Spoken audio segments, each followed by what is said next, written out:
The morning sun cast long shadows across Government House as Margaret Whitmore arranged her papers with practiced precision.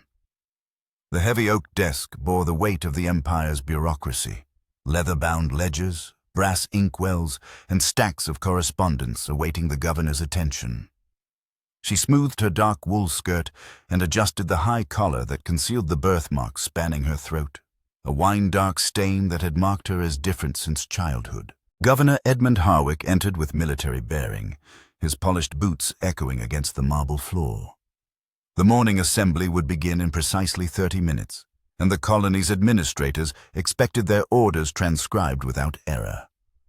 Margaret dipped her pen and waited for his dictation, her fingers steady despite the familiar weight of scrutiny from the other clerks who questioned why a woman, and one so obviously flawed, held such a position of trust. "Take this down, Miss Whitmore," Harwick began, his voice carrying the authority of 20 years in colonial service. "To all district commissioners, recent intelligence suggests increased unrest among the native population. All trading permits are hereby suspended pending review. Signed, Edmund Harwick, Governor of the Protectorate." Margaret's pen moved across the parchment in careful strokes, but as she wrote the final words, additional text seemed to flow from her nib. "The old agreements shall be honored. The blood price stands." She stared at the unauthorized words, her hand trembling. She had written nothing beyond Harwick's dictation, yet the ink was fresh and unmistakably hers. "Is there difficulty, Miss Whitmore?" Harwick's gray eyes narrowed as he noticed her hesitation. "No, sir. The document is complete." She blotted the excess ink, hoping the governor would not examine her work too closely. But Chief Administrator Blackwood, a man whose ambition exceeded his loyalty, had already moved closer to inspect the transcription. "Governor, if I may." Blackwood's thin fingers traced the unauthorized text. "It appears your secretary has taken liberties with your dictation." The room fell silent. Margaret felt the eyes of every clerk and administrator upon her, their whispered doubts about her competence now seemingly confirmed. The birthmark at her throat seemed to burn under their collective gaze. "Explain this immediately," Harwick demanded, his voice cold as winter stone. Margaret's mind raced. To claim the words appeared without her knowledge would sound like madness. To admit deliberate alteration would mean dismissal, or worse. In the colonial territories, accusations of sedition carried severe consequences. She began, then noticed something curious about the unauthorized text. The ink appeared darker where the additional words were written, as if drawn from a different well. She glanced at her workspace and realized her primary inkwell remained at the same level as when she had begun writing. "Sir, I believe there may have been contamination in the ink. Perhaps residue from previous documents?" It was a desperate gambit, but she had observed enough of the governor's methodical nature to know he would investigate rather than condemn without evidence. Harwick examined the document carefully, then the inkwell, his expression unreadable. "Miss Whitmore will remain after the morning assembly," he announced. "We shall resolve this matter thoroughly." The dismissal was clear, and the other staff filed out with barely concealed excitement at witnessing her potential downfall. Alone with Harwick, Margaret felt the full weight of her precarious position. The governor moved to the window, his hands clasped behind his back as he studied the bustling courtyard below. Native merchants, British traders, and colonial officials moved in the careful choreography of imperial commerce, each group maintaining the prescribed distances that preserved order. 23 years I have served the crown in various capacities," Harwick said without turning. "I have seen clerks forge documents for gold, for revenge, for causes they believed righteous. What I have not seen is mysterious text appearing of its own accord. Sir, I swear upon my honor that I wrote only what you dictated."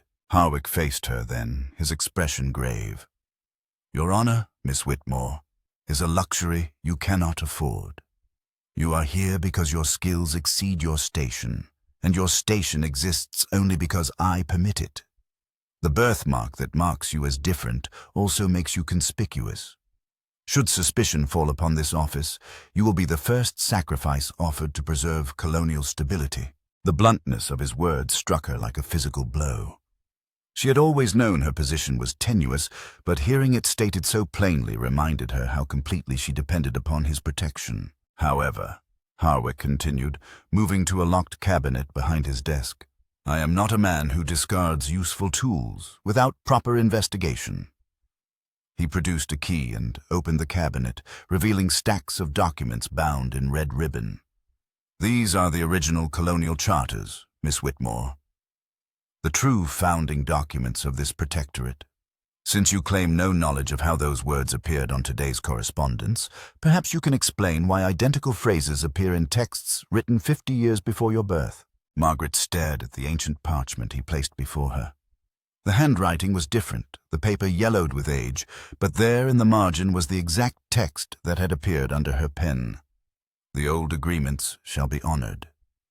The blood price stands. This presents us with an interesting dilemma, Harwick said, settling into his chair. Either you are remarkably well read in obscure colonial documents, or something else entirely is occurring. Either possibility makes you dangerous, Miss Whitmore. The question becomes whether you are more dangerous as an ally or an enemy. Margaret studied the governor's face, searching for some hint of his intentions. The morning light revealed new lines around his eyes, the burden of command etched in flesh. She had transcribed enough confidential correspondence to know the mounting pressures he faced. London's demands for increased revenue, growing unrest among the native population, and whispers from other colonies about challenges to British authority. What would you have me do, sir? Continue your duties exactly as before. Transcribe precisely what is dictated, but should any additional text appear... He paused, considering his words carefully. Should such incidents occur, you will report them immediately to me alone. Not to Blackwood, not to the other administrators, not to anyone. The penalty for disclosure will be severe, Miss Whitmore. The rewards for loyalty, however, may prove substantial. The implicit threat was clear, but Margaret also detected something else in his tone. Uncertainty. The governor of one of Britain's most profitable protectorates was troubled by mysterious text appearing in official documents, and he needed her cooperation to understand what was happening. I understand, sir. See that you do. The morning assembly will proceed with the original order, trading permits suspended. The document with additional text will be filed separately. Harwick locked the ancient charter away and moved toward the door. Miss Whitmore, your discretion in this matter will determine whether your position here continues. Choose wisely. As the door closed behind him, Margaret sank into her chair and examined her hands. The same hands that had written impossible words, that bore no trace of deception or foreign ink. She thought of the birthmark hidden beneath her collar, the mark that had shaped her life's trajectory by making her unsuitable for marriage, but strangely qualified for work that required absolute reliability. The morning assembly proceeded without incident. Orders were distributed, reports filed, and the machinery of colonial administration continued its relentless function. But Margaret found herself studying. Each document she transcribed with new intensity, waiting for words that might appear without her conscious intent. 3 days passed without incident. On the 4th morning, as she transcribed routine supply requisitions, it happened again. Her pen seemed to move of its own accord, adding a single line to a request for medical supplies. The fever dreams show truth. Guard the southern wells. This time she was ready. She immediately examined the ink levels, the pen tip, the parchment itself. Everything appeared normal except for the impossible presence of words she had not intended to write. When Harwick arrived for their scheduled meeting, she presented him with the evidence. The southern wells, he mused, studying the document. There have been reports of illness in that district, nothing serious, according to our local administrators. He looked up sharply. Miss Whitmore, I am beginning to suspect that your unique situation may be connected to something far older than either of us initially understood. What do you mean, sir? Instead of answering directly, Harwick moved to his private bookshelf and withdrew a slim volume bound in cracked leather. This is the personal journal of my predecessor, Governor Ashford. He served here for 15 years before suffering what the official reports termed a complete mental breakdown. His private writings, however, suggest a different explanation. Margaret accepted the journal with trembling hands. The pages fell open to an entry dated 3 months before Ashford's departure. The native woman continues to appear in my dreams, speaking in a language I do not understand but somehow comprehend. She warns of betrayed agreements, of prices that must still be paid. I have tried burning the documents she refers to, but they reappear in the files.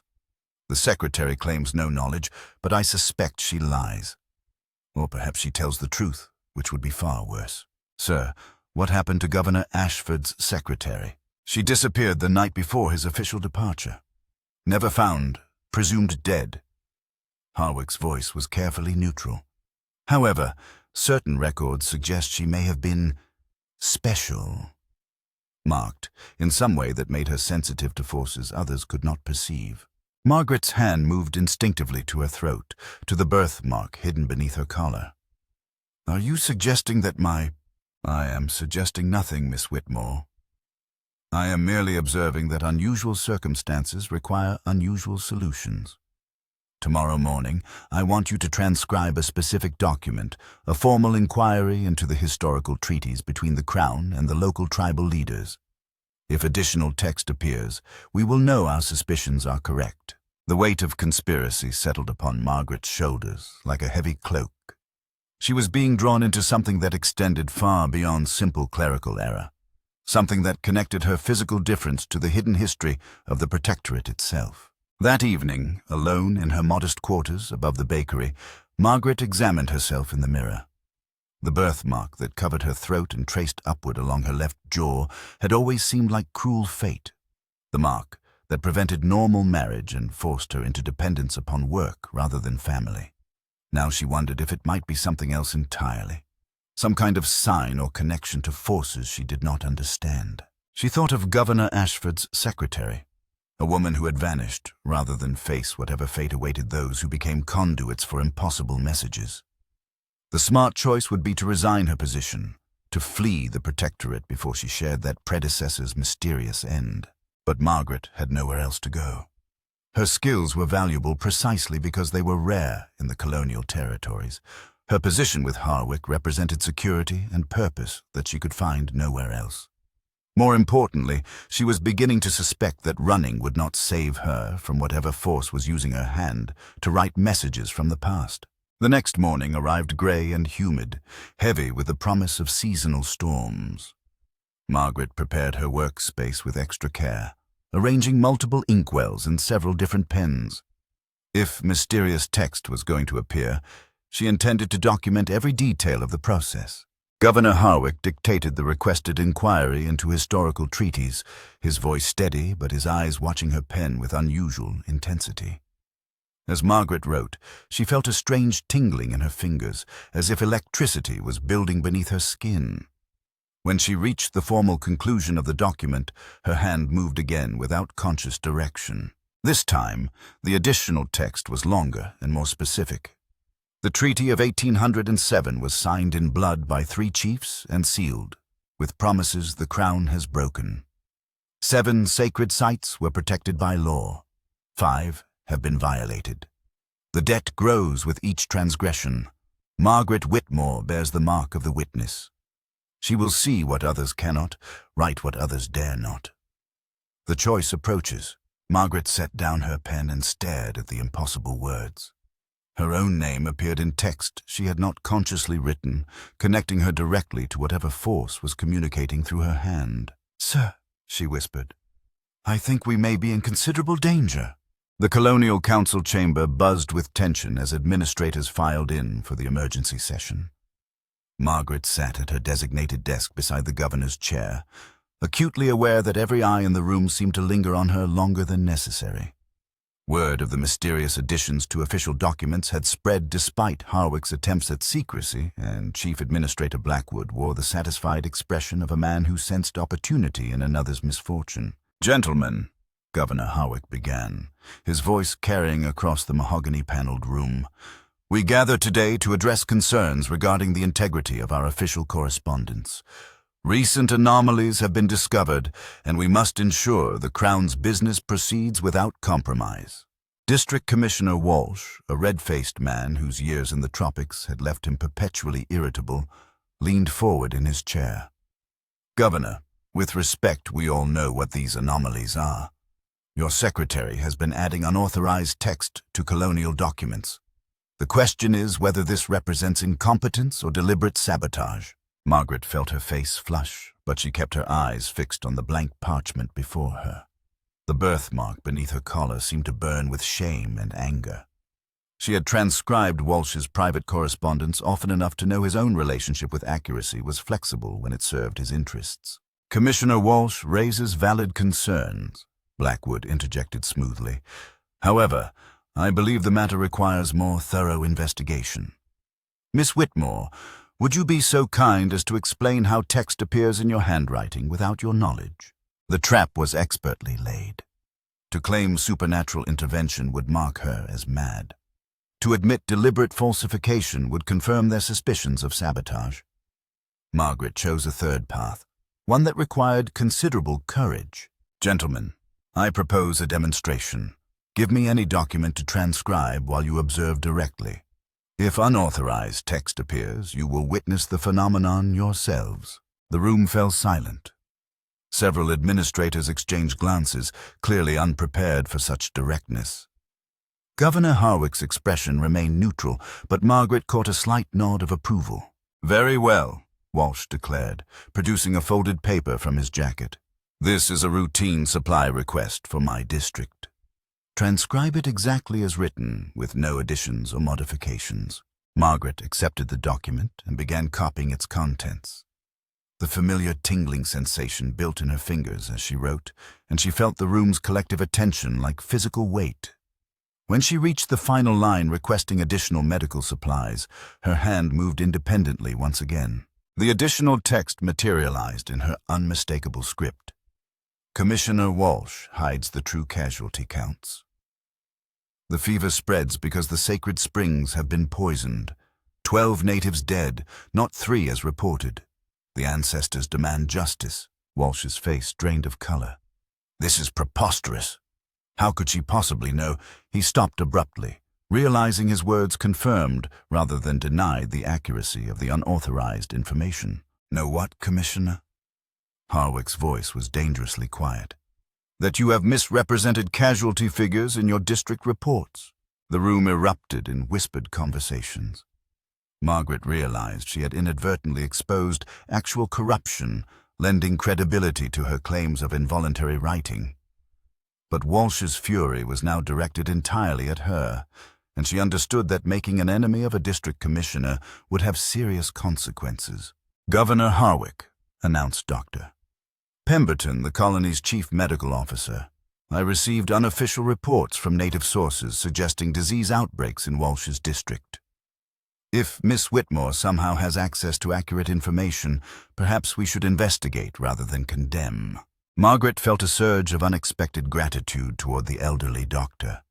She had transcribed enough of his correspondence to know he maintained better relationships with native healers than most colonial officials, despite regulations discouraging such contact. This is absurd. Walsh slammed his hand against the table. We're seriously considering that this woman receives mystical intelligence from native spirits. The explanation is far simpler.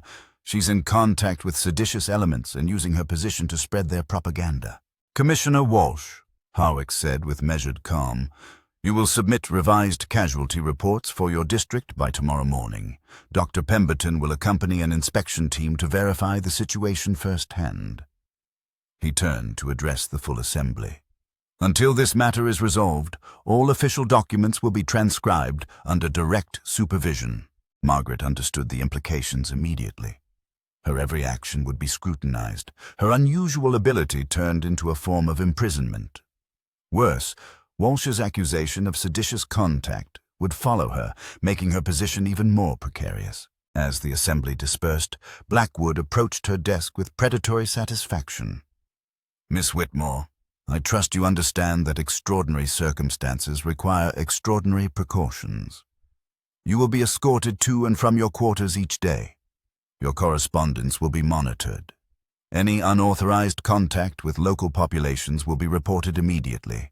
I understand, sir. Good. The governor may find your peculiar talents useful, but others of us remember that loyalty must be proven through service, not claimed through mysterious gifts. His smile was cold and calculating. Sleep well, Miss Whitmore. Your performance is being evaluated by authorities higher than colonial administration. That afternoon, Margaret found herself confined to the government house under the watchful eye of Sergeant Morrison, a career soldier whose weathered face revealed nothing of his thoughts. As she organized files in the archive room, she discovered something that chilled her blood. Hidden between routine correspondence from 1807 was a letter written in Governor Ashford's hand, but never sent. The date coincided with the mysterious treaty mentioned in her unauthorized writings. I cannot in good conscience continue this deception, the letter began. The agreements signed with the native chiefs were explicit. 7 sacred sites would remain untouched in perpetuity. The colonial officer's directive to ignore these protections violates both legal contract and moral obligation. The consequences of such betrayal extend beyond politics into realms I dare not name in official correspondence. Margaret read further, her hands trembling as the full scope of the colonial administration's deception became clear.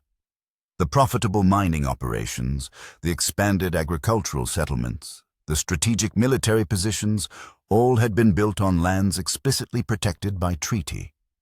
The Crown's representatives had systematically violated legal agreements while reporting full compliance to London. Miss Whitmore, Sergeant Morrison's voice made her jump.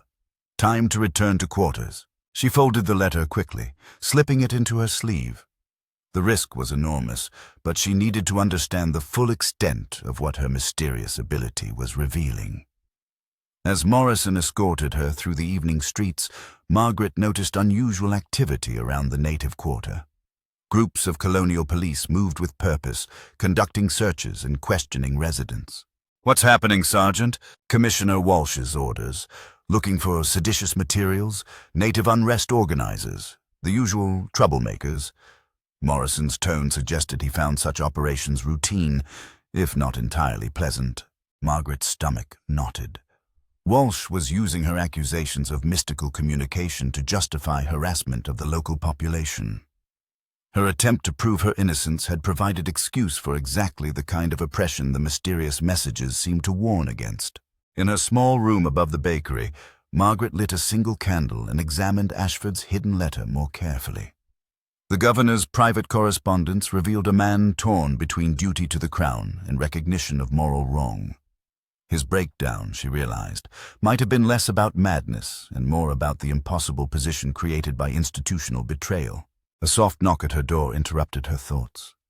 Margaret quickly hid the letter and opened the door to find Sarah, the baker's daughter, holding a tray of bread and tea. Compliments of Dr. Pemberton, Sarah whispered. He asked me to tell you that some medicines work better when taken with local herbs. The old women know which ones. Margaret accepted the tray, understanding the coded message. Pemberton was offering her contact with native healers, people who might understand her strange condition better than colonial authorities. But accepting such help would confirm Walsh's accusations of seditious contact. Please thank the doctor for his kindness, she replied carefully. But tell him I must follow official protocols during this difficult time. Sarah nodded, but pressed a small wrapped bundle into Margaret's hands. From the old women, anyway. They say the marked ones need protection when the ancestors speak. After Sarah left, Margaret unwrapped the bundle to find dried herbs and a small clay amulet carved with symbols she did not recognize. The clay felt warm against her palm, and the birthmark at her throat tingled strangely when she touched the amulet to her skin. That night, Margaret dreamed of a woman standing beside a moonlit spring, her face bearing the same wine-dark birthmark that marked Margaret's throat. The woman spoke in a language Margaret did not understand, but somehow the meaning was clear. The treaty was written in blood and witnessed by the marked ones. Each generation must have its witness, or the balance fails. The choice approaches: serve the Crown's lies or speak the ancestors' truth. Margaret woke with tears on her face and the taste of copper in her mouth. Outside her window, the first light of dawn revealed smoke rising from the native quarter. Walsh's searches had apparently escalated into something more serious.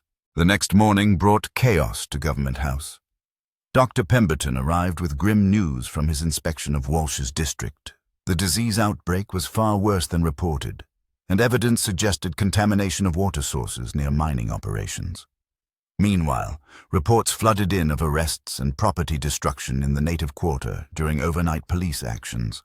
"Governor," Pemberton announced as Margaret transcribed his official report, "we face a crisis of credibility. The native population believes we deliberately poisoned their water sources. Whether or not this is factually accurate, the political consequences are severe." Harwick studied the report spread across his desk, his expression growing darker with each revelation. "Commissioner Walsh will explain these discrepancies immediately. Miss Whitmore, prepare formal charges of filing false reports." As Margaret began writing the official accusations, her hand moved once again without conscious direction. The additional text was brief but devastating. "Walsh takes gold from the mining companies. The poisoned water serves their interests. 3 more will die today unless the springs are blessed according to Old Covenant." Harwick read the unauthorized edition and looked directly at Margaret. "Miss Whitmore, you will accompany Dr. Pemberton to the affected district today. If your unique insights prove accurate regarding today's casualties, we will discuss expanding your role in colonial intelligence." Margaret felt a chill of realization. The governor was not just tolerating her mysterious ability, he was beginning to rely upon it. The line between valued asset and dangerous tool was perilously thin, and she was walking directly along its edge. "Sir, Commissioner Walsh has made his position regarding my reliability quite clear. My presence in his district could complicate the situation. Commissioner Walsh's opinion is no longer relevant to this decision." Harwick's tone carried the finality of absolute authority. "You will observe, Miss Whitmore. You will transcribe exactly what you witness, and you will report any additional insights that emerge through your unusual channels." As Margaret prepared for the journey, she understood that her life was taking a dramatic turn. She was no longer simply a secretary who experienced strange episodes. She was becoming an intelligence asset whose mysterious gift might determine the fate of the entire protectorate. The ancestors, it seemed, had chosen their witness. Now she had to decide whether she was brave enough to fulfill that role. The journey to Walsh's district unfolded through landscape that seemed to mirror the growing tension between colonial authority and native resistance. Margaret rode in Dr. Pemberton's medical wagon, her eyes fixed on the distant mountains where smoke columns rose like accusatory fingers against the morning sky. The clay amulet hidden in her sleeve seemed to pulse with warmth as they approached the contested territory, and she found herself touching her throat where the birthmark lay concealed beneath her high collar. "Miss Whitmore, Doctor," Pemberton said quietly, his weathered hands steady on the reins. "What I'm about to show you must be recorded with absolute accuracy. The governor needs documentation that cannot be dismissed or altered by interested parties." He paused, studying her face. "I suspect your unusual condition may help us see patterns that others have missed." They crested a hill, and Margaret gasped at the devastation below. What should have been fertile farmland was scarred with mining equipment, and the natural springs that had once provided clean water to 3 villages now ran dark with mineral contamination. Native families huddled in makeshift camps along the road, their belongings bundled in whatever cloth they could salvage. "The sacred springs," she whispered, remembering the phrase from her mysterious writings. "They've destroyed the sacred springs." Dr. Pemberton shot her a sharp look. "How did you know they were considered sacred?" That detail wasn't in any of the official reports. Margaret felt the familiar tingling in her fingers and knew that another episode was approaching. She reached for her writing materials as they approached the first refugee camp, determined to document whatever information her strange gift might provide. Commissioner Walsh emerged from a military tent with the bearing of a man under siege. His uniform was rumpled, his face flushed with anger, and what Margaret suspected was fear. Behind him stood Captain Reynolds of the Colonial Guard, a young officer whose rigid posture suggested deep discomfort with his current assignment. "Dr. Pemberton," Walsh called out with forced joviality. "Excellent timing. As you can see, we've relocated the affected populations to safe areas while we address the water contamination issues." His eyes fixed on Margaret with undisguised hostility. "I was not informed that the governor's secretary would be joining this inspection." "Miss Whitmore is here to provide accurate documentation," Pemberton replied evenly. "Given recent discrepancies in official reports, the governor requires independent verification of all findings." Margaret began transcribing the conversation, but as her pen moved across the parchment, additional words appeared in her familiar script. 17 dead, not 12. Hidden in the mining tunnels. Walsh fears the London inquiry more than native uprising. Captain Reynolds knows the true count. His conscience breaks under the weight of compliance. She looked up to find Captain Reynolds staring at her with an expression of startled recognition, as if her unauthorized text had somehow reached his eyes. The young officer's face had gone pale, and his hand trembled slightly as he saluted Dr. Pemberton. "Sir, if I may request private audience regarding casualty documentation," Reynolds began, his voice carefully controlled. Walsh interrupted sharply. "Captain Reynolds has all necessary information in his official reports. No private audiences are required." But Margaret noticed sweat beading on the commissioner's forehead despite the cool morning air. Dr. Pemberton moved toward the contaminated springs with professional purpose, collecting water samples and examining the mining equipment that had been hastily abandoned when the contamination was discovered. Margaret followed, her pen ready to record his findings, when she felt a strong hand grasp her arm. Miss Whitmore. A native woman had appeared beside her with the silent grace that marked those who lived close to the land. Her face bore intricate tribal markings, and her eyes held the depth of accumulated wisdom. "You carry the witness mark. The grandmothers have been waiting." Margaret glanced nervously at Commissioner Walsh, who was engaged in heated discussion with Dr. Pemberton about mining permits. "I'm here in an official capacity." "I cannot." "The springs remember everything," the woman continued in accented English. "They remember the treaty, the blood promise, the sacred boundaries. You will write what they remember, yes? The marked ones always write the truth." Before Margaret could respond, the woman pressed something into her free hand. Another clay amulet, this one carved with symbols that seemed to shift and flow like water. The moment the clay touched her palm, Margaret's vision blurred, and she found herself writing without conscious control. The text that flowed from her pen was unlike anything she had experienced before. Not words in English, but symbols and diagrams that seemed to map the relationship between the contaminated springs and the broader network of sacred sites mentioned in the original treaty. As she drew, she somehow understood that the contamination was not accidental but deliberately designed to force native populations away from legally protected lands. "Miss Whitmore," Commissioner Walsh's voice cut through her trance. "What exactly are you documenting there?" Margaret looked down at her parchment in shock. The symbols she had drawn were accompanied by detailed technical specifications for mining equipment, financial records showing payments to Walsh from private mining interests, and a map marking the locations of undiscovered bodies hidden in the abandoned mine shafts. She began, but Captain Reynolds stepped forward with sudden determination. "Sir, I must report discrepancies in the casualty counts. The official figures do not reflect the true scope of the situation." The young officer's voice carried the weight of moral conviction overcoming career concerns. "There are bodies in the mining tunnels that have not been properly documented." Walsh's face flushed with rage. "Captain Reynolds, you are out of order. These allegations are groundless and—" "Commissioner Walsh." Dr. Pemberton's quiet voice carried absolute authority. "I am conducting this inspection under direct orders from Governor Hawick. Any interference with the collection of accurate information will be reported as obstruction of colonial administration."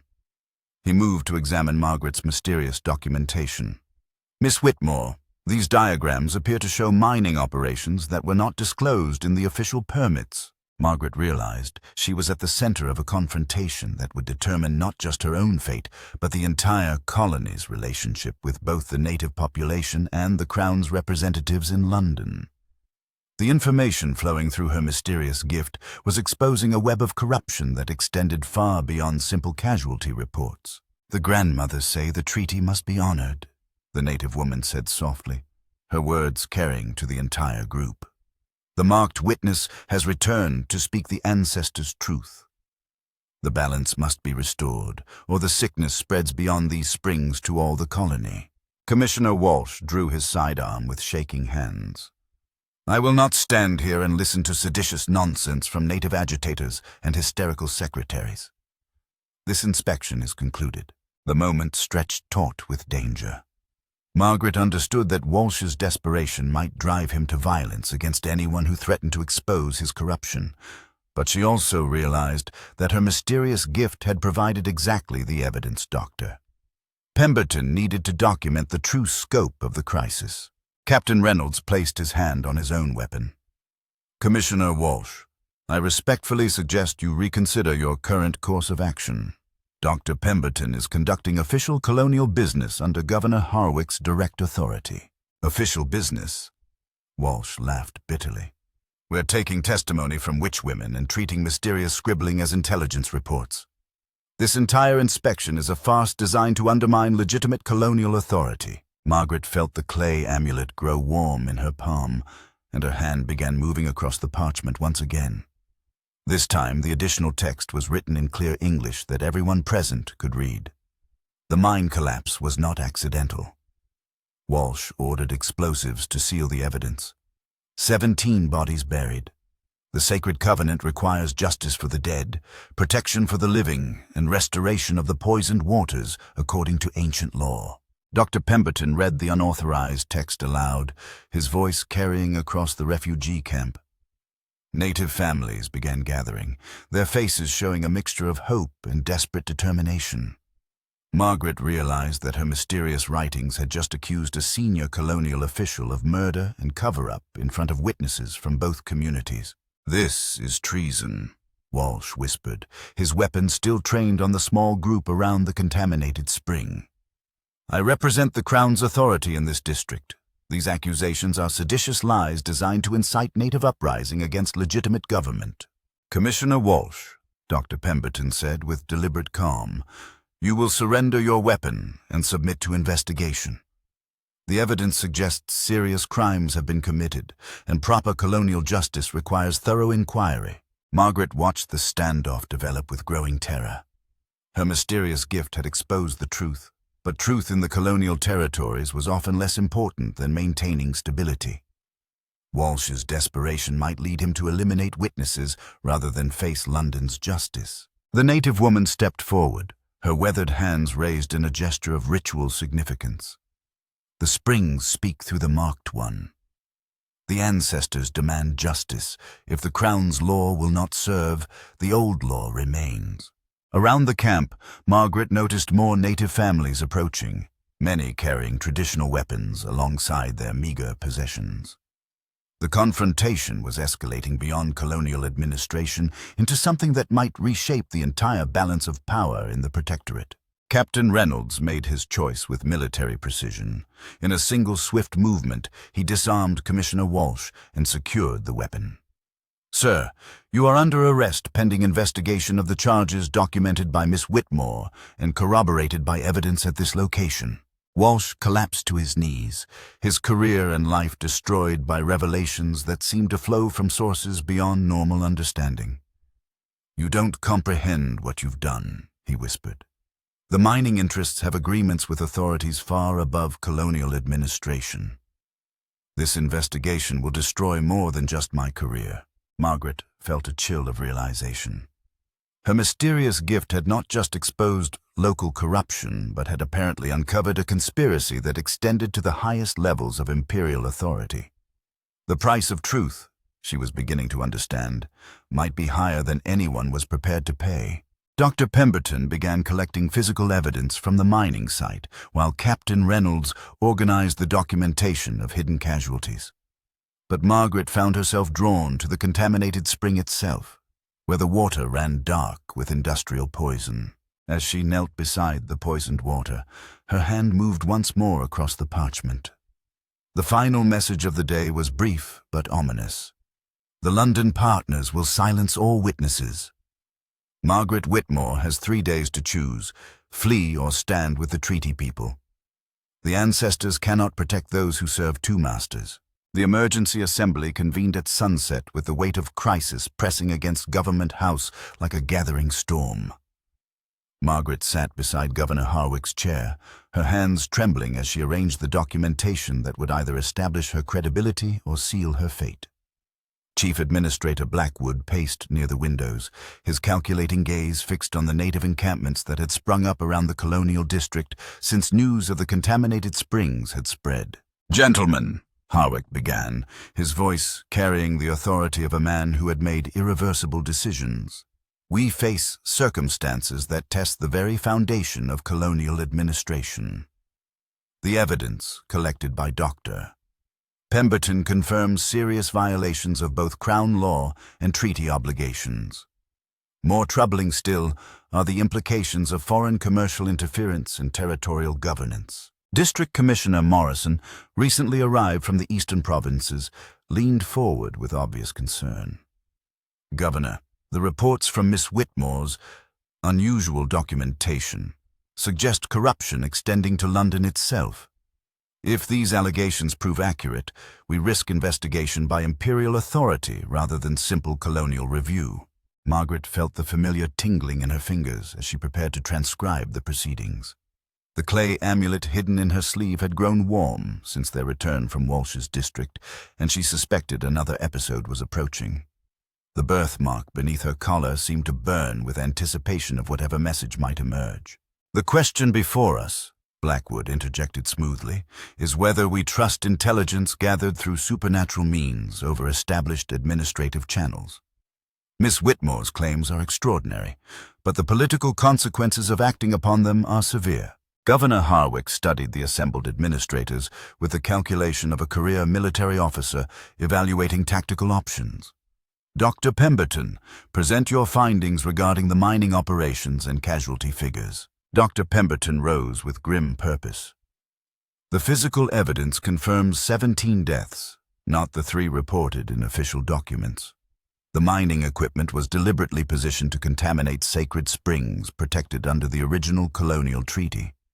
Financial records recovered from Commissioner Walsh's quarters show payments from London-based mining syndicate totaling over £2,000 sterling over the past 18 months. The room erupted in whispered conversations.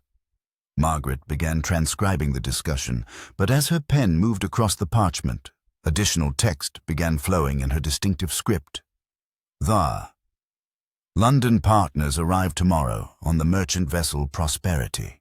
They carry orders to eliminate all witnesses and transfer mining rights to Crown control.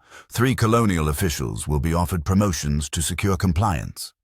Governor Harwick's loyalty is questioned by imperial authority." She stared at the unauthorized words, understanding that her mysterious gift had just provided intelligence that could save lives, or condemn them all as conspirators against the Crown. "Miss Whitmore," Harwick said quietly, noticing her distraction, "please share any additional insights that may have emerged." Margaret glanced around the room at faces that showed varying degrees of suspicion, curiosity, and calculation. Her next words would either establish her value as an intelligence asset or mark her for elimination as a security threat. "Sir, the information suggests that London representatives will arrive tomorrow with instructions that may compromise colonial stability. The mining interests appear to have influence at levels that extend beyond territorial administration." Blackwood moved closer to examine her transcription. "Governor, if Miss Whitmore's claims prove accurate, we face investigation not just of Walsh's corruption, but of our entire administrative structure. The political ramifications are less important than justice," interrupted a new voice from the chamber entrance. Captain Reynolds stood at attention, his uniform bearing the dust of hard travel. Behind him walked the native woman who had spoken to Margaret at the contaminated springs. her tribal markings stark in the lamplight. "Captain Reynolds," Harwick acknowledged. "You were ordered to secure the mining site and await further instructions." "Sir, circumstances have developed that require immediate attention. The native population has elected to invoke provisions of the original treaty that have never been formally rescinded. They request formal hearing under Crown law regarding treaty violations and demand restoration of sacred sites." The native woman stepped forward with dignity that commanded respect despite the obvious hostility of several administrators. "I am Ayanna, speaker for the treaty clans. The marked witness has revealed what was hidden. We invoke ancient law that your queen's representatives signed in blood. Justice or uprising, the ancestors will accept no other choice." Margaret felt the weight of historical moment settling upon the room. Her mysterious gift had not just expiated corruption, but had apparently triggered legal processes that could reshape the entire relationship between colonial authority and indigenous rights. "Governor," Morrison whispered urgently, "if they formally invoke treaty provisions, we must respond according to Crown law. Refusal could provide legal justification for armed resistance." Harwick studied Ayanna with the respect of a military man recognizing another leader prepared for warfare. "What specific provisions do you invoke, and what evidence do you present to support claims of treaty violation?" Ayanna produced a leather pouch and withdrew an ancient document written on parchment that seemed to glow with age. "The Covenant of 1807, signed by your predecessor and 3 clan chiefs. 7 sacred sites protected in perpetuity. Traditional water rights maintained. Native law recognized in matters concerning sacred places." Margaret's hand moved across her transcription page without conscious direction. The additional text that emerged was written in symbols that somehow conveyed meaning despite her inability to read them consciously. "The blood covenant requires balance. 17 deaths demand 17 years of protection. The mining gold carries curse until justice restores the sacred waters. Margaret Whitmore must choose her master, the crown that profits from betrayal or the ancestors who demand truth." Dr. Pemberton examined the ancient treaty document with scholarly interest. "Governor, this appears to be authentic. The signatures match those in our colonial archives, and the legal language is consistent with Crown treaty practices of that period. However," Blackwood interjected with calculated precision, "invoking dormant treaty provisions during a period of colonial crisis could be interpreted as seditious conspiracy. London authorities may view formal recognition of native legal claims as weakness rather than justice." Margaret realized she was witnessing the moment when personal conscience would clash with institutional loyalty. The mysterious force that spoke through her pen was demanding that colonial officials choose between career advancement and moral obligation. Harwick moved to the window and gazed out at the native encampments where cooking fires created pools of warm light in the gathering darkness. "Miss Whitmore, transcribe the following official statement. By order of Governor Edmund Harwick, all mining operations in districts containing sacred sites protected under the Treaty of 1807 are hereby suspended pending formal legal review. Traditional water rights will be restored according to original covenant provisions."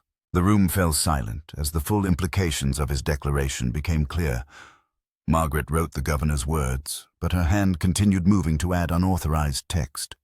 "London will demand Harwick's removal within 72 hours. The merchant vessel carries replacement administrators and military enforcement. The treaty clans prepare for war if justice fails. Margaret Whitmore holds the key to alliance or destruction." Blackwood's face had gone pale with realization. "Governor, you are exceeding your authority. These decisions require approval from Territorial Command and Colonial Office review.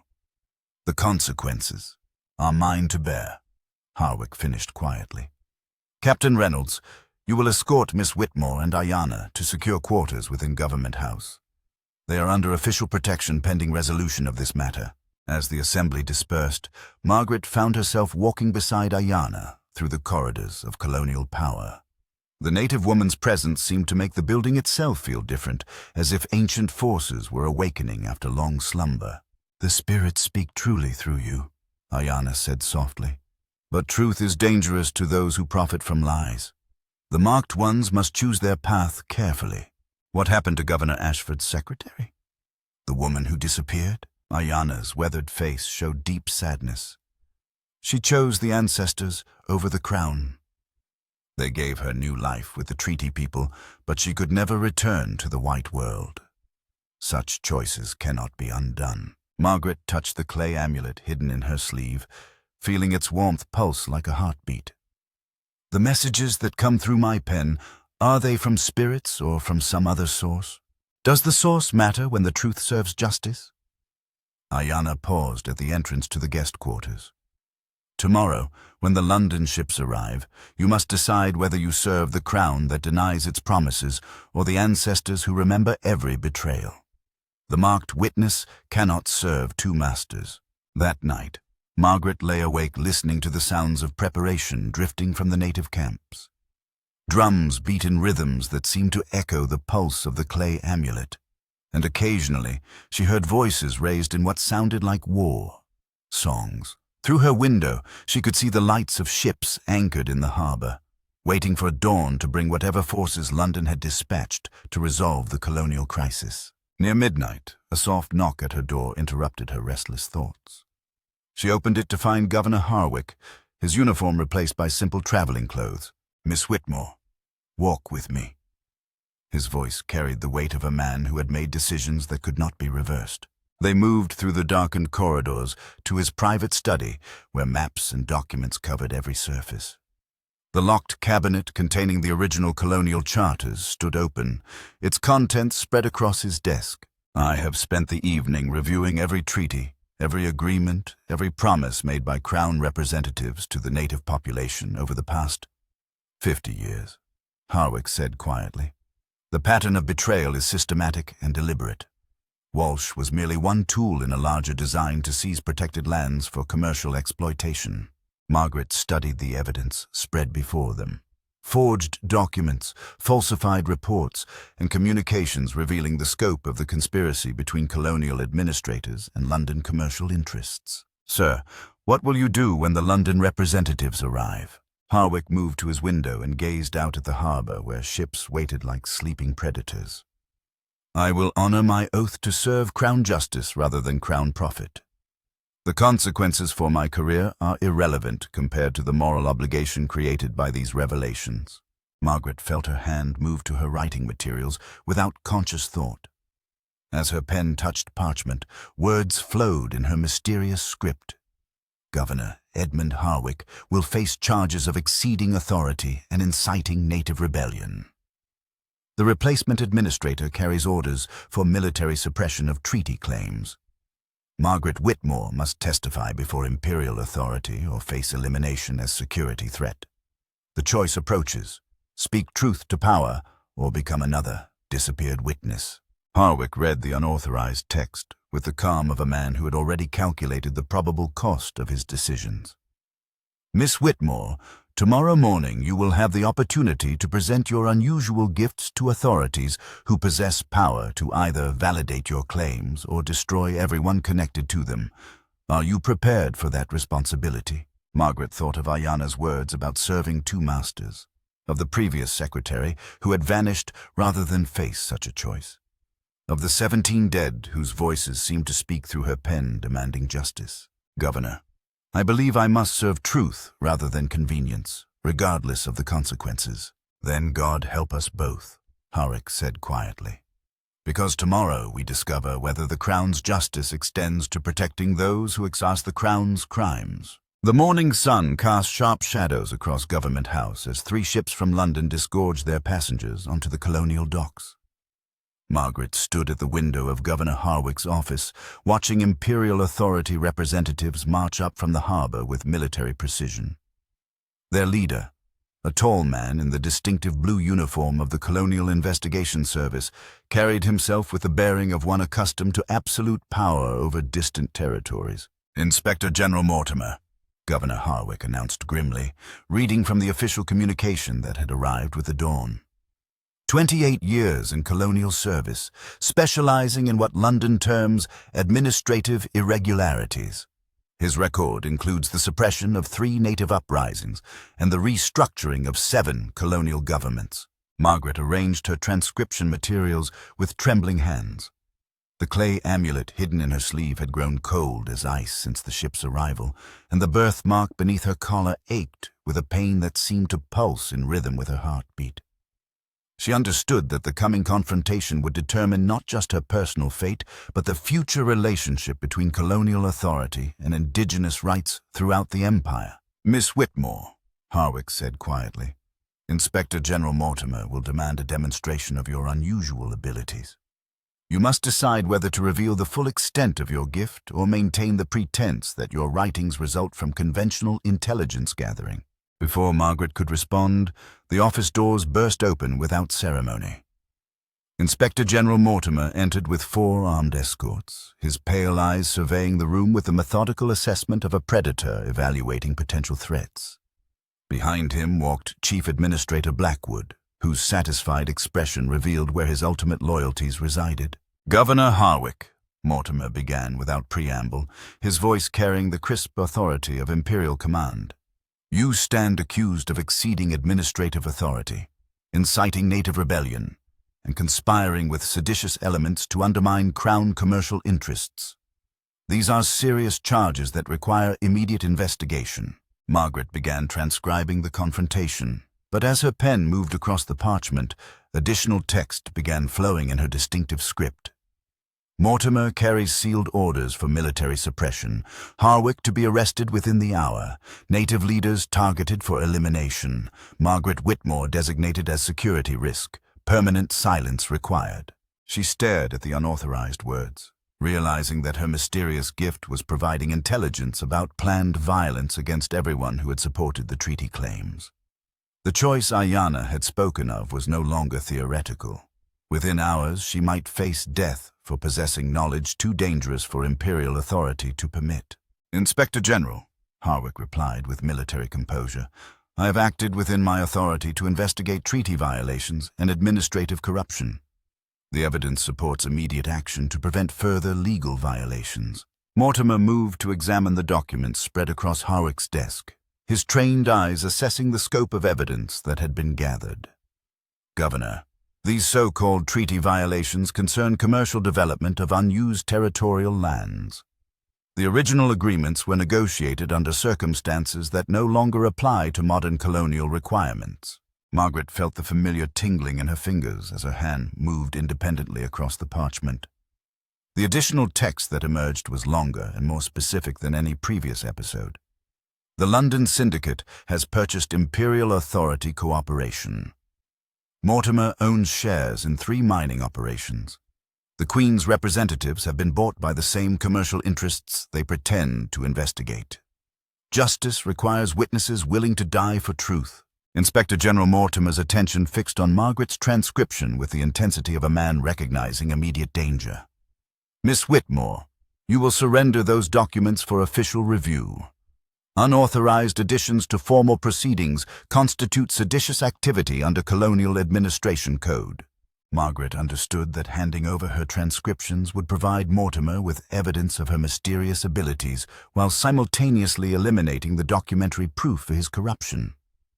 The moment had arrived when she must choose between self-preservation and moral obligation. "Inspector General, these documents represent official colonial business conducted under Governor Harwick's direct authority. I am not authorized to surrender them without proper legal process." Mortimer's face flushed with anger at her defiance. "Miss Whitmore, you are addressing imperial authority, not colonial administration. Your cooperation is not requested, it is commanded." Governor Harwick stepped between Mortimer and Margaret with protective instinct.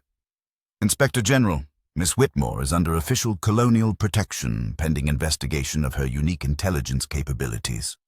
Any interference with that protection will be reported to London as obstruction of territorial security operations." The confrontation escalated as Mortimer realized that his authority was being directly challenged by colonial officials who possessed evidence of imperial corruption. Margaret watched the Inspector General's hand move toward his weapon, understanding that violence was becoming more likely with each exchange. "Governor Harwick," Mortimer said with deadly calm, You are under arrest for exceeding administrative authority and conspiring with native seditionists. Miss Whitmore will be detained pending investigation of her involvement in spreading false intelligence designed to incite colonial rebellion. Before anyone could react, the office doors opened once again to admit Ayanna and 3 other native leaders, their presence transforming the political confrontation into something with deeper historical significance. The tribal spokeswoman carried the ancient treaty document, her weathered hands holding it with reverence for the promises it contained. "Inspector General Mortimer," Ayanna announced with quiet dignity, "the treaty clans invoke ancient law. The blood covenant signed by your queen's representatives requires justice for violations of sacred agreements. We demand formal hearing under crown law." Mortimer stared at the native leaders with undisguised contempt.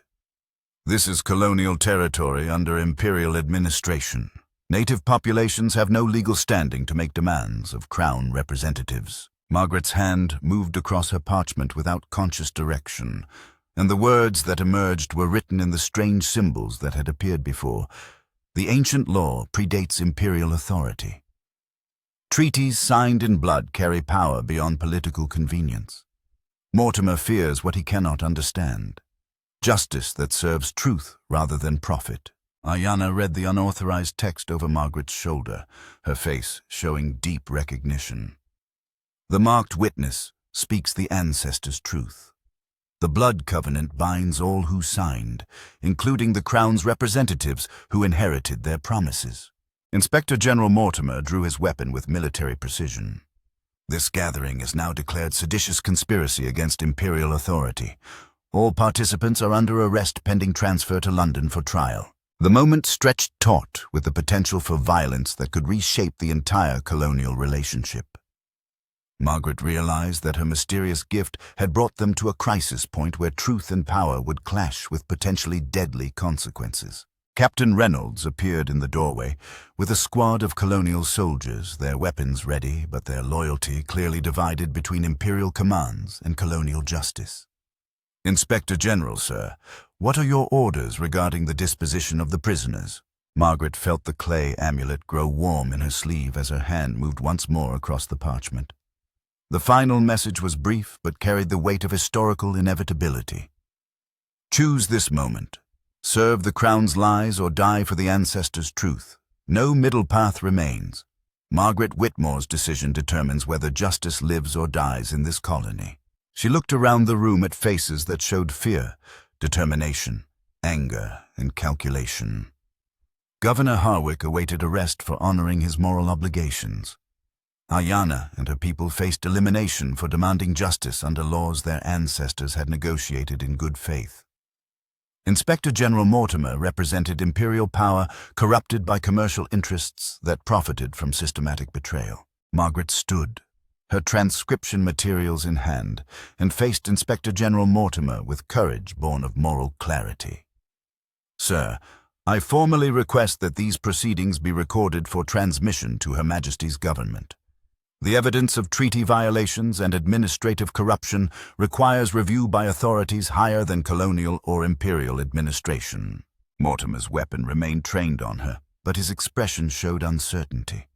Margaret had just invoked the highest level of imperial review, a process that could expose everyone involved to scrutiny from the crown itself. "Miss Whitmore," he said quietly, "you are requesting investigation that could destroy careers and alter colonial policy throughout the empire. Are you prepared for the consequences of such a request?" Margaret thought of the 17 dead buried in mining tunnels, of the poisoned sacred springs, of the systematic betrayal of legal agreements signed by crown representatives. She thought of Governor Ashford's secretary, who had disappeared rather than face such a choice, and of Ayanna's words about serving 2 masters. "Inspector General, I am prepared to serve truth rather than convenience, regardless of the personal consequences. The evidence speaks for itself, and justice requires that it be heard by those with authority to act upon it."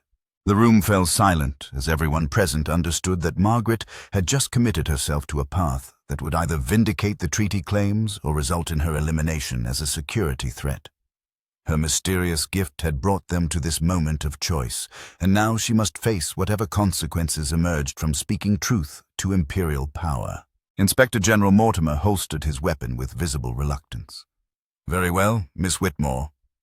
We shall test the reliability of your unusual intelligence capabilities under conditions that will determine whether you represent valuable imperial asset or dangerous security risk." Margaret understood that she had gained a temporary reprieve, but the price would be demonstrating her mysterious abilities under circumstances designed to either validate her claims or provide justification for her permanent silence.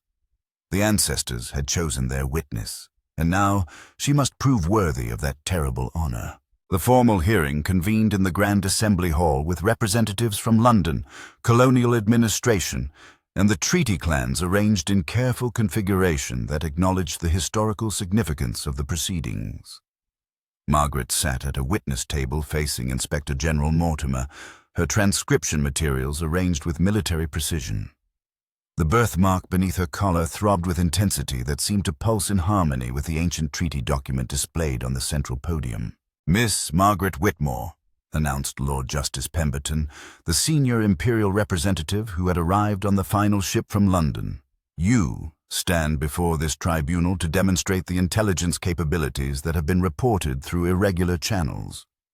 The Crown requires verification of your claims before determining the validity of accusations made against colonial and imperial administration." Margaret arranged her pen and parchment with hands that trembled despite her determination to appear composed.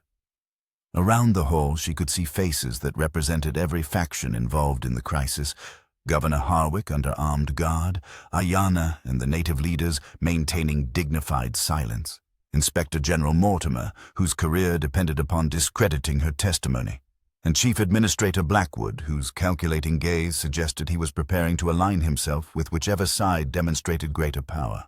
"Your Lordship," Margaret began, her voice carrying clearly across the assembled representatives, "I respectfully request that any information that emerges through my unusual condition be recorded exactly as it appears, without interpretation or modification by administrative personnel." Lord Justice Pemberton studied her with the sharp attention of a man accustomed to evaluating evidence under pressure.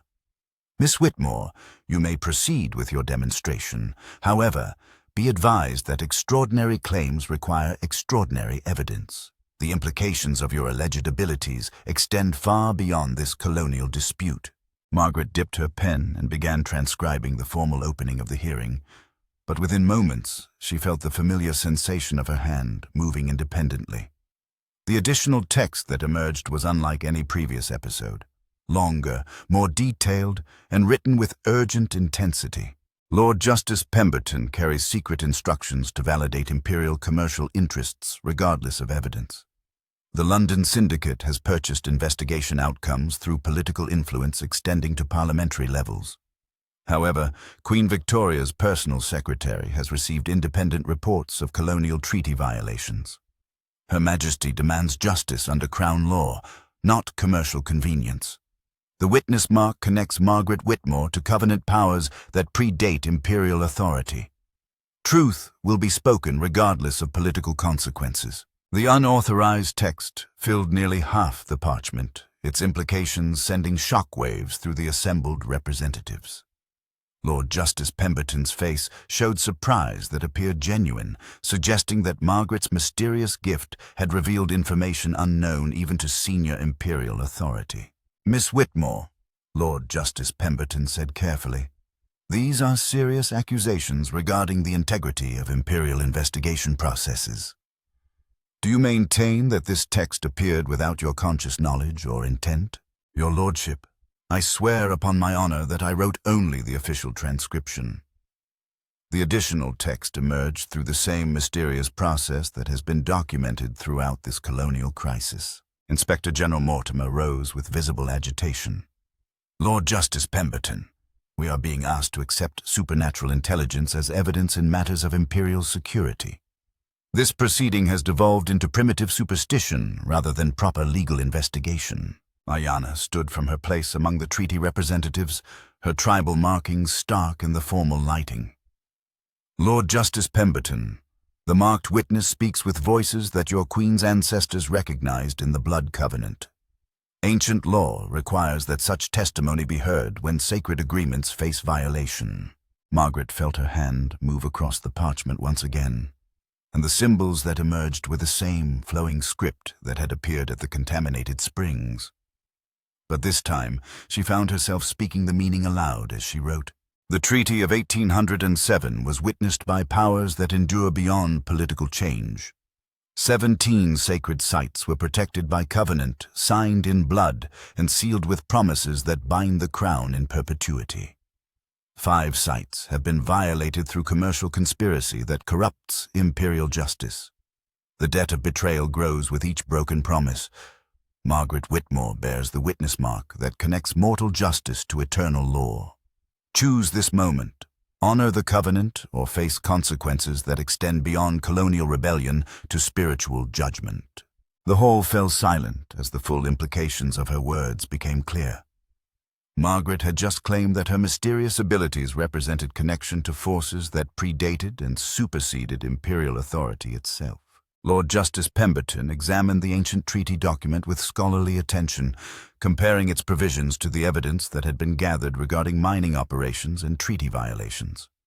Miss Whitmore, if your claims are accurate, this tribunal faces decisions that could reshape colonial policy throughout the empire. Margaret's hand continued moving across fresh parchment, and the text that emerged carried urgent immediacy. 3 native uprisings planned for tomorrow dawn unless justice is demonstrated today. The treaty clans have prepared for war as alternative to continued betrayal. Governor Harwick's arrest will trigger coordinated resistance across 7 colonial territories. London commercial interests have corrupted imperial justice to the point where armed rebellion appears more reliable than legal process. Inspector General Mortimer's face had gone pale as he realized the strategic implications of the intelligence Margaret was providing. Lord Justice Pemberton, if this information proves accurate, we face colonial crisis that could threaten imperial stability across multiple territories. However, Lord Justice Pemberton replied thoughtfully, Miss Whitmore's intelligence also provides opportunity to address grievances through legal justice rather than military suppression. The question becomes whether imperial authority serves crown law or commercial interest. Margaret felt the clay amulet grow warm in her sleeve as her hand moved once more across the parchment. The final message was brief but carried the weight of historical turning point. Queen Victoria's personal investigation has begun. Imperial representatives who choose justice over corruption will be protected. Those who serve commercial conspiracy over crown law will face royal displeasure. Margaret Whitmore's testimony determines whether this colony demonstrates imperial justice or imperial failure. Lord Justice Pemberton read the unauthorized text with growing seriousness, then addressed the full assembly with formal authority. Based upon the evidence presented and the intelligence provided through Miss Whitmore's extraordinary capabilities, this tribunal makes the following determinations. The Treaty of 1807 remains legally binding upon Crown representatives. Commercial operations violating protected sacred sites are hereby terminated pending full legal review. All administrative officials involved in falsifying casualty reports or accepting unauthorized commercial payments will face formal charges under imperial law. Inspector General Mortimer attempted to protest, but Lord Justice Pemberton continued with finality that brooked no opposition. Furthermore, Miss Margaret Whitmore is hereby recognized as official intelligence asset to imperial authority, with protection extended to her unique capabilities and the communities that support her work. Margaret felt tears streaming down her face as she understood that her terrible gift had somehow achieved the impossible. Imperial justice for systematic colonial betrayal. But her hand moved once more across the parchment, and the final message carried both victory and warning. Justice begins today, but the work continues. The witness mark passes to each generation that faces choice between truth and convenience. Margaret Whitmore has chosen truth. Others must now choose whether to honor that choice or face the consequences of betrayal. Governor Harwick was released from custody and reinstated with commendation for his moral courage in exposing colonial corruption. The native leaders were granted formal recognition of their treaty rights, with sacred sites protected under imperial guarantee. Inspector General Mortimer faced investigation for commercial conspiracy, while Chief Administrator Blackwood found his career prospects considerably diminished by his association with discredited policies. 6 months later, Margaret stood beside the restored sacred springs, watching native children play in water that ran clear and clean once more. The birthmark that had marked her as different now connected her to a network of imperial intelligence gathering that extended across multiple colonies. Her mysterious gift had found purpose in service of crown justice rather than commercial conspiracy. Ayanna approached with the slow dignity of advanced age, her weathered face showing deep satisfaction at the restoration of her people's rights. The marked witness has chosen well. The ancestors are pleased with the balance that has been restored. Margaret touched the clay amulet that she now wore openly as symbol of her unique role in imperial service. What happens to others like me? Are there more who carry the witness mark? In every generation, in every place where ancient agreements face modern betrayal, the marked ones appear to speak truth that others cannot see. You have shown that such gifts can serve justice rather than suffer persecution. Margaret thought of her transcription work, now expanded to include intelligence gathering for imperial investigations across multiple territories.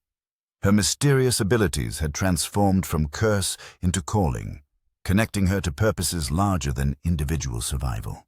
The choice continues, she said quietly, watching the sun set over a land where sacred law and imperial justice had found common ground. Each day brings new decisions about whether to serve truth or convenience, justice or profit. Ayanna nodded with the wisdom of accumulated years. The witness mark never fades, Margaret Whitmore. But now others will see it as sign of service rather than symbol of difference. The ancestors have accepted your choice, and the crown has learned to value truth over commercial convenience. As darkness settled over the restored springs, Margaret understood that her journey from isolated secretary to imperial intelligence asset represented more than personal transformation. The systematic exposure of colonial corruption had demonstrated that imperial justice could serve moral law when witnesses possessed courage to speak truth regardless of consequences. The mysterious force that spoke through her pen had guided her through crisis to purpose. From persecution to protection, from isolation to connection with powers that transcended political authority.